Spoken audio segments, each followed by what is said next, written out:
Okay, William, how you doing? So, okay, I've got your work up, and I want to take a look right here.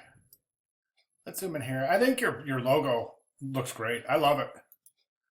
It's just it is what it is. It's not pretending to be something. It's purely communicative. It's very objective, and I think it's perfect for a student designer's logo.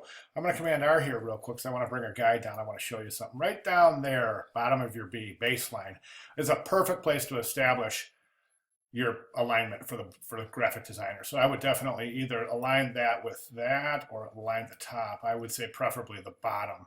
So line that bottom up with right there with the bottom of that B for graphic designer. Okay, let's back out of here a little bit. Now the watermark B, that's like something that was so big in the early 2000s, but we just don't really see that anymore. I recommend not doing it. I think it's more distracting than anything else.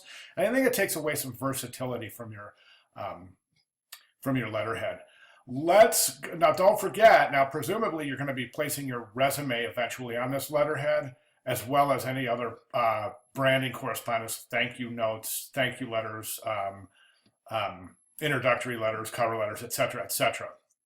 For that reason, I definitely say remove the watermark and think about your orientation of your type right up here. Right now you've got left align your logo, which I think the logo is a little bit too large in relationship to this page size. But you have your left align logo. That's great, but then you have this right aligned on the same on the same horizontal plane. You've got the right aligned contact information. Then this just kind of hangs down here. Just, I don't know, it just kind of exists down there separate from everything else. So I think that's an issue.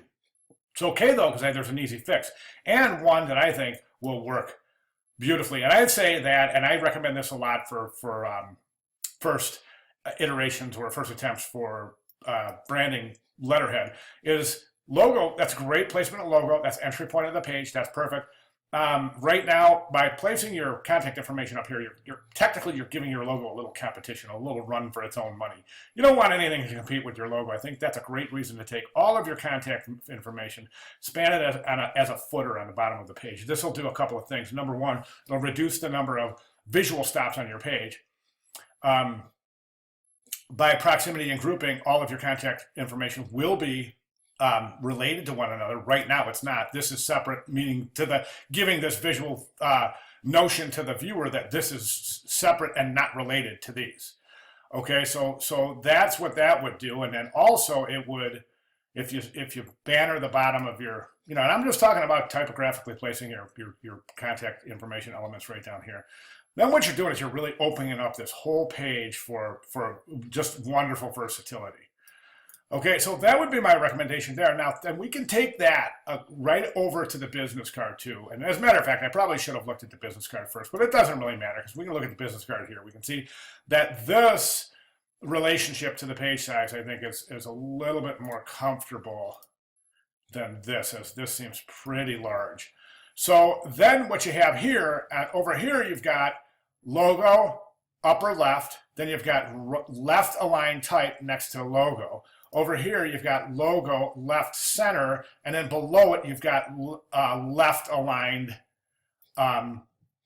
type. So you've got a little bit of inconsistency based on the relationship of the location from the contact information to the actual logo. Again, easy fix is take your contact information and present it at the bottom of your card. I don't know if you want. I don't know how you want to do that.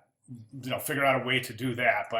And then of course you're going to hear me say take that B away because I don't think it's necessary. Back of the card, I say you can use the back of the card to really reinforce your branding colors by.